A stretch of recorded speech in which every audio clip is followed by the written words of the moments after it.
Okay, well, Melanie and Giulio, so good to see you again via Zoom. The last time we talked was back in May. Now, all three parts of Gabriel's Inferno are now out. I've seen part three multiple times now, and I loved it so much. I'm honestly just curious, getting each of your thoughts because, with coronavirus happening this year, the release getting delayed, you guys filmed these three parts over 5 months. What is it like just knowing that all three of the parts of the first book are now out for people to see? Melanie, I'll start with you.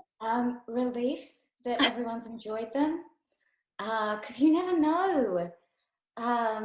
Like the first two did get such a warm reception from the fans, but there was a lot riding on that last part, so it's just you never know. So I'm really relieved and happy, and just so grateful to how beautiful and kind this community is. The SR and the Passionplex community, overwhelmingly so. It's so lovely. So just want to say thank you to everyone who's written lovely things and said lovely things. It means a lot. Giulio, what about you? How do you feel now that all three parts are out? As Melanie said, relieved. It's a great feeling, and I have to say that I'm pretty impressed by all the good reviews and all the love and affections that all the people are expressing to each one of us through social medias and all the community. It's very rewarding for our job and for ourselves. Well, and I absolutely loved parts 1 and 2. I mean, for me, the beauty of the book is just the long, slow burn. So I feel like what you both and what Tosca did with the book was, and I mean, getting SR's kind of guidance as well. They've been ecstatic with it, and I have questions about that later.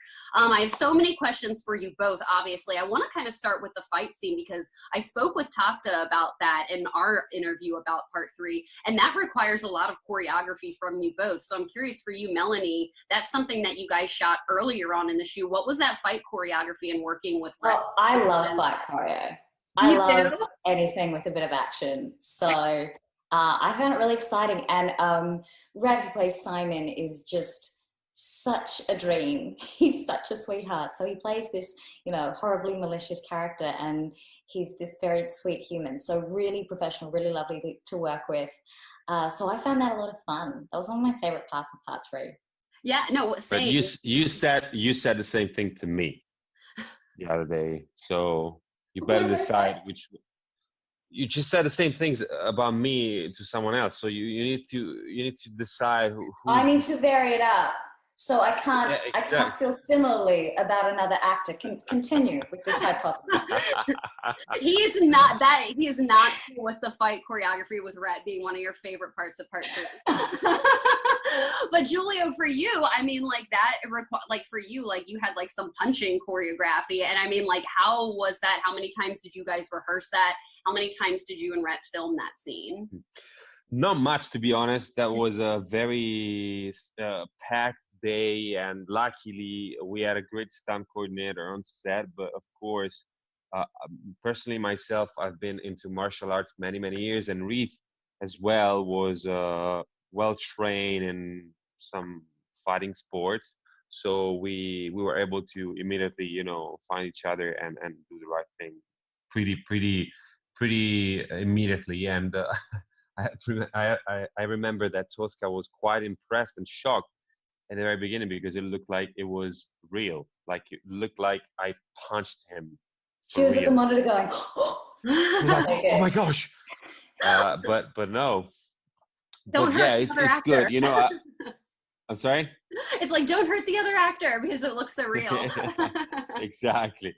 Yeah, I always love to be in some, fighting scenes and sequence. I would love to do a great action movie, but yeah, it's good. For once, it's good to be a tormented professor and then, have the occasion to express yourself. That's what I was punching saying. someone. Yeah, it was almost like a different thing that we got to see from both Julia and Gabriel and their characters in part 3. Now I know parts 1, 2, and 3 were kind of filmed off, in different order throughout those 5 months. And I'm curious, in regards to the scenes that you each shot for part 3 specifically, did you get any particular guidance from SR in regards to any additional input in regards to Julia and Gabriel? I know I talked with you guys about any type of correspondence you had with SR back in May for our original interview for part 1. And I'm sure it's probably hard to remember everything, but what type of guidance did you get from SR in regards to part 3? Or was it primarily done through Tosca? Melanie, I'll start with you. Yeah, I think most of the correspondence happened, none of it was personal, it was through the conduit of Tosca. So from my understanding, Tosca consulted quite heavily, making sure that everything was to the liking of SR, and that it was the vision that the books, had, originally. So I think in that way, they were working together to deliver something that the lovers of the book would enjoy. So nothing that I can think of particularly that they said, Julia must have, or this must be. But I think Tosca's pretty on that. She refers to the books as a Bible. So, SR's in good hands that way. Exactly. Giulio, was it the same for you in regards to just mainly communicating with Tosca about Gabriel's character? Yeah, mainly, and also the fact that the book is the Bible. So we always had any this. questions you had, you just kind of referred to the book. Well, I mean, in SR, I've been seeing they've been very, responsive on Twitter and Instagram, and they've loved all 3 parts. So, congratulations on that. The best thing you wanted to do is the author, of the book saying like, yes, these are my characters. So, I said all 3 parts were kind of filmed simultaneously, not necessarily in order. How do you guys keep organized on set in regards to where Julia and Gabriel are supposed to be emotionally? Julia, I'll start with you. Because he has to do so many of these different emotional scenes, and you guys are not filming in order. So what are you doing in regards to keeping yourself organized and where you mentally have to be for the character on the day that you guys are shooting? Well, I know, preparation is the key. I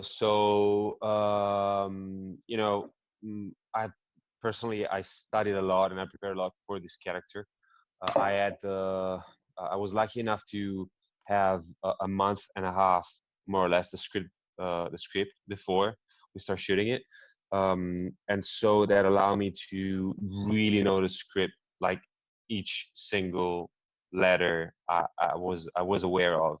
And personally, I use a method, which is the Stanislavski method or the Meisner method.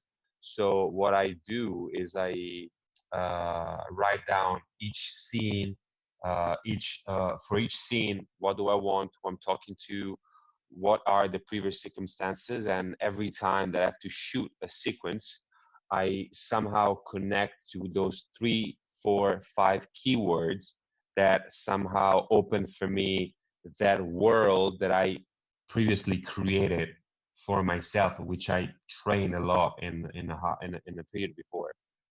Melanie, luckily, worked in a very similar way, and that allowed me to somehow connect immediately with her, rather than just being with myself and with my idea of the scene.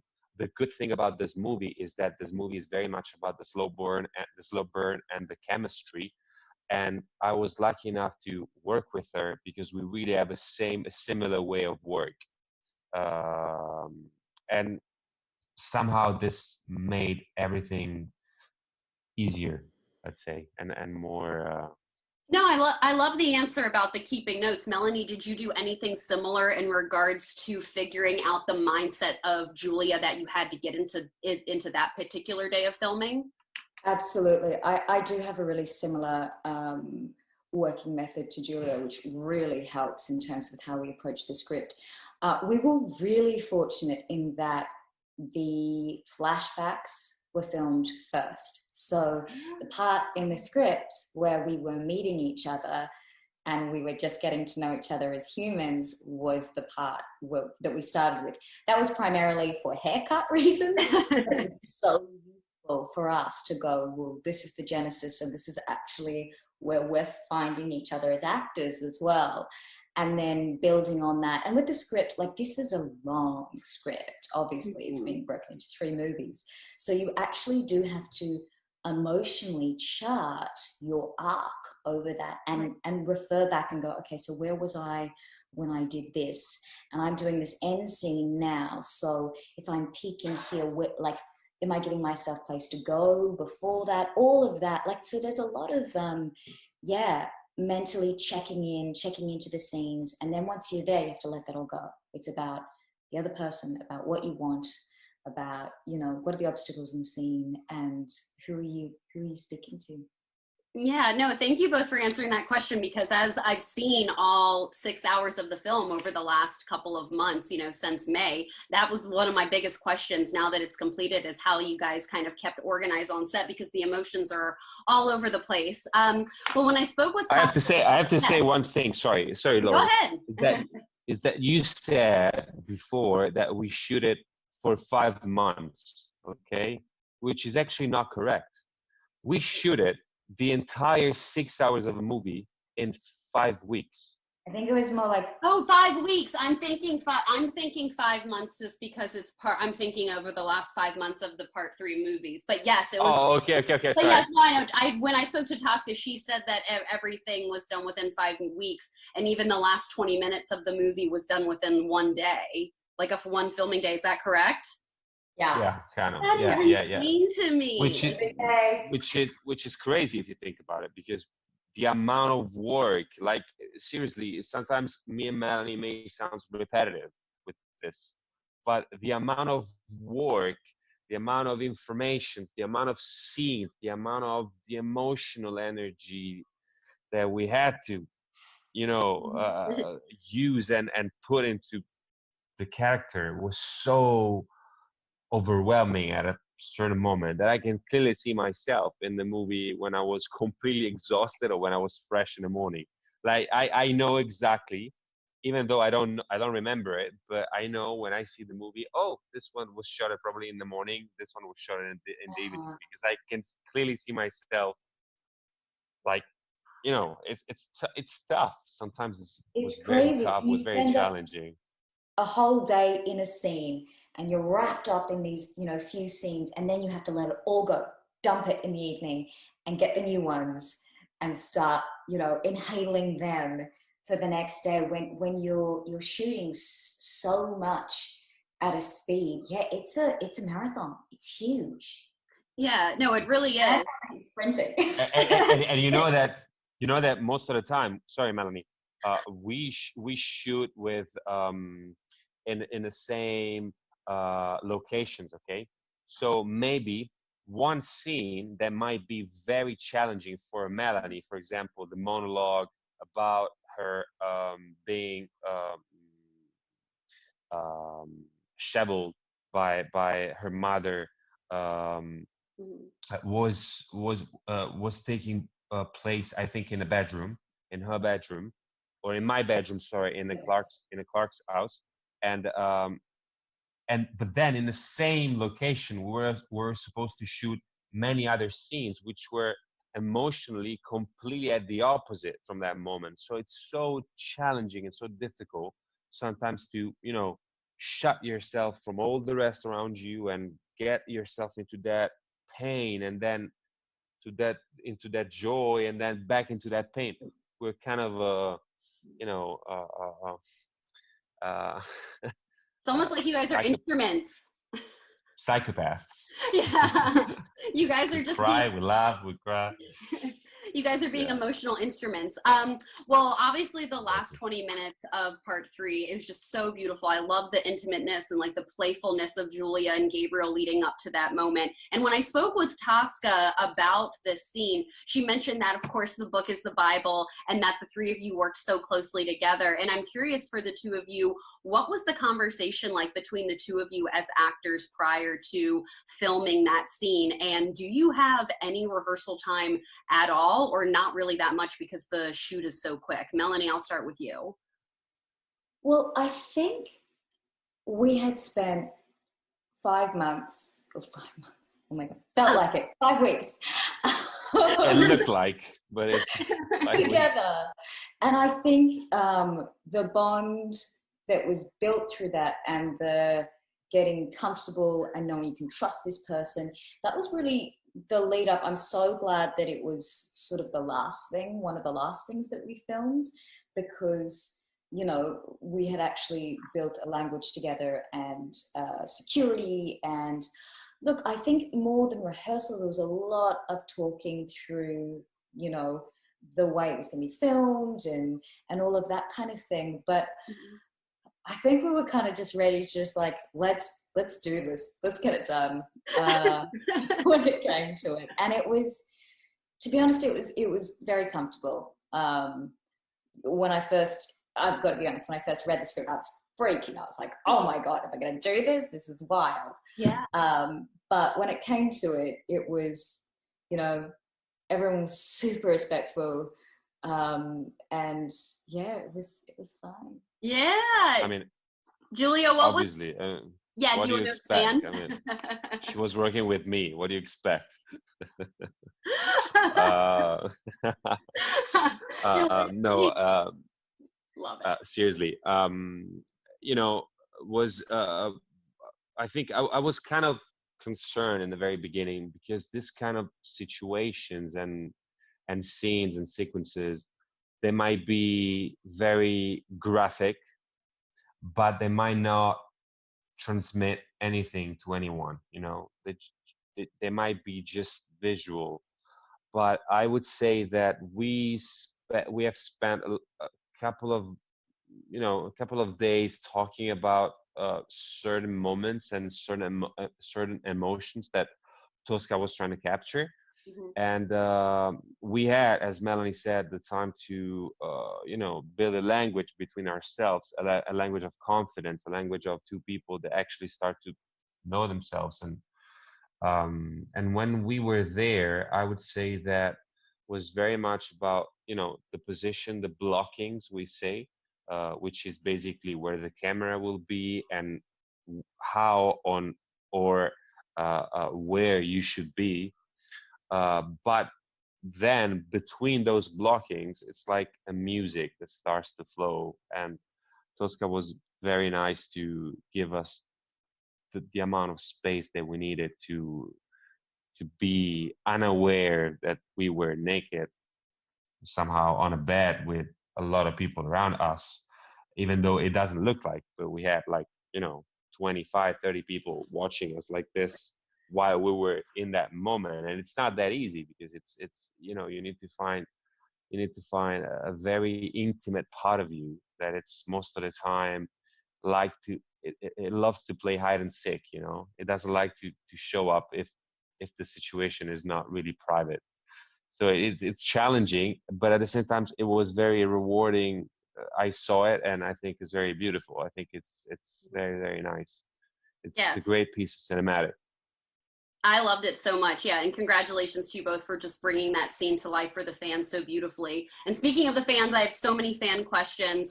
Mainly people were just saying all these kind comments and thanking the two of you for bringing these characters to life. I would list all the comments here, but there's honestly too many of them. I mean, Angie wants to know, for Giulio and Melanie, for the both of you, are there any characteristics of these characters that you would like to have more in you, which I thought was kind of interesting. So Melanie, is there something of Giulia's that you wish, that you really admire about her, that you would love to have in your own life? I think Giulio approaches everything with a spirit of kindness. And I don't know if I have the level of patience she does. So probably that. I love how Giulio. Oh, shaking your head. You agree with that?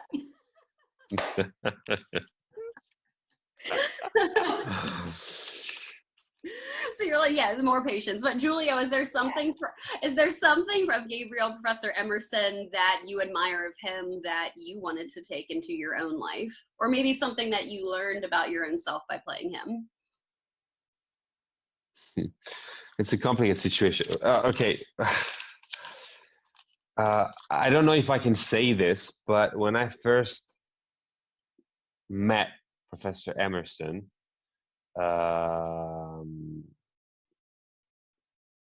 our relationship in the very beginning was not that simple, because I was like, why is he doing these things? I was not judging him, but I was trying to really understand why certain things were made in a certain way and not in others. And then I started to understand more about the vulnerability and the fact that some people may react that way. When it comes to your questions, I would say that for sure, I love literature, but not as he does. So one thing that I would love to have is to be more patient like he is, and study more, or actually studied more in the high school, because Dante was one of those things that we needed to know, and I was always not good at it. So that's for sure one thing. But in general, there are certain things of Gabriel that that are distant from me. I don't drink. I don't think I treat people in the same way that he did or he does. But again, we had a different past. So I'm not judging him. I'm just saying that it was a broken man. And so, not that we need to justify some actions, but, sometimes we are what we've been in the past. And of course, he's a different man than I am, because he's been through a lot different experiences, of course.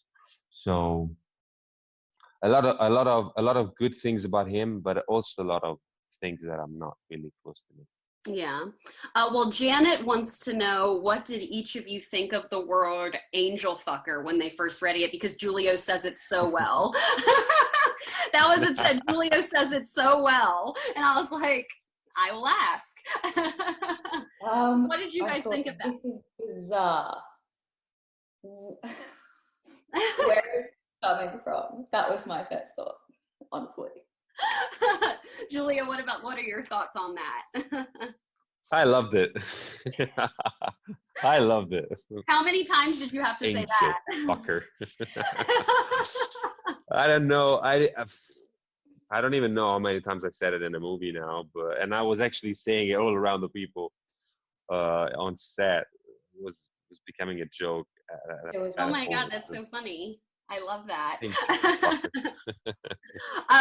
Tammy wants to know if either of you took anything home from set. Melanie, did you take anything, a wardrobe piece or anything in particular from any of the sets? I don't think I did.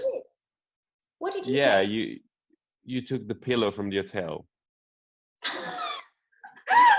Such a liar. And also the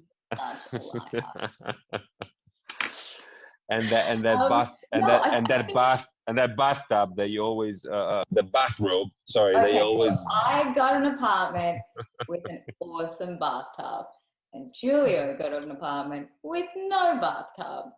That's true. You wish you could have brought the bathtub home with you. No, I don't think I took anything from set. No, maybe a lot of pictures and a lot of great memories, not necessarily anything material. I think there's also this sense that we're returning to these characters in this story. Maybe at the end of Redemption I'll take something. Yeah, so, and I know when I spoke with Tosca, I think she mentioned that you guys did 10 days of filming of Rapture, maybe 1/3 of the movie. She kind of mentioned that you guys are hoping to go back to Italy sometime in the spring of next year and start filming again. So I'm curious for each of you, what will you do to pick back up on these characters at the time where you left off in regards to filming Rapture? Melanie, what will you do to reconnect back with Julia again when you can film the remainder of the movies? Well, I'll head back to that script. And I think even just going back there, because we've filmed, maybe a third, it's interesting. We're sort of ahead in a way. There's already been the groundwork laid for where we're heading with this one. So in some ways it's sort of yeah, it's we've got something to lock into, which is kind of great. And memories and going, oh yeah, that's right, that's where we're at this point. And so I've got somewhere to work from. Julia, what will you do in order to reconnect with Gabriel when you start filming again? Well, of course, as Melanie said, starting from the script, but I have to be honest, I cannot wait. Because, you know, when you have the chance to work so hard with the character or with the script, and then you have a pause that it's so long, but at the same time, you have the opportunity to see what you've done, you also get more aware of certain things, certain processes, and, you know, I can't wait to be back on set to give to the people an even better Gabriel, because I And know it will be even even better. better, we already have the perfect. Yeah. No, trust me. Perfect is a never-ending story. Perfection is a never-ending street. So there's always room for improvement, and trust me, it will be.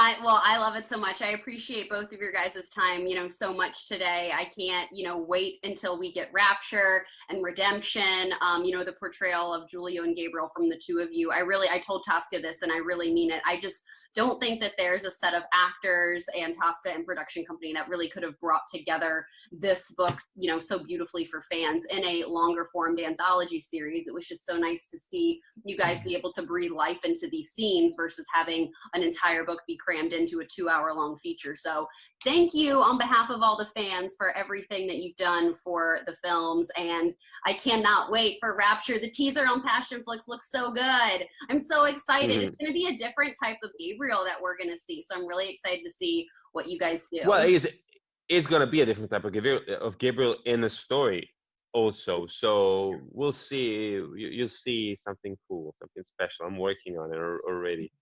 Ooh, yeah. I was like, what are you guys doing right now in regards to prep? I want to hear. Oh, I'm excited. I can't wait to get back into it. Yeah. You'll see it. Well, Melanie and Giulio, I appreciate your time so much today, and I will touch base with you on the next one. Thank you so much. Bye. Thank you very much. Bye-bye. Lauren.